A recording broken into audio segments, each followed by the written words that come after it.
Now that we've discussed the key concepts of diversity, inclusion, and equity, let's consider some common workplace practices and how to ensure that they promote these virtues.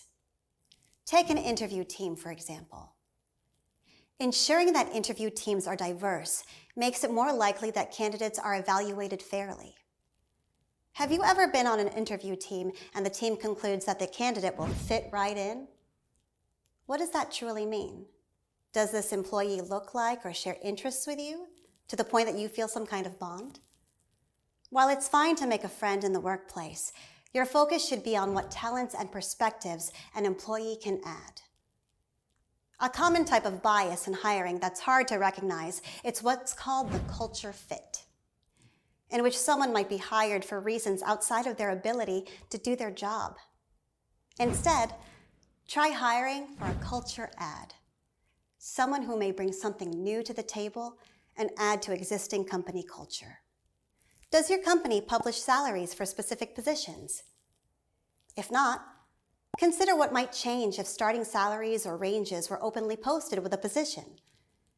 Keeping salaries transparent can be beneficial in making sure that secrecy is not perpetuating unfair pay for the same work.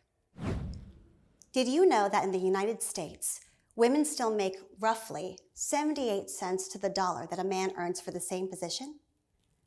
Sure, you might say that men and women work different jobs in different fields, which can account for a part of the wage gap. But if you keep investigating, you may find that there are discrepancies even within the same profession.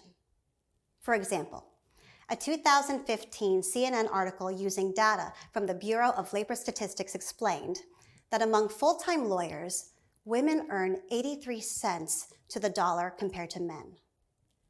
A surefire way to guarantee that you're promoting pay equity in your workplace is to be transparent about salary ranges. Start examining the impact of your decisions. Small changes can lead to big ones.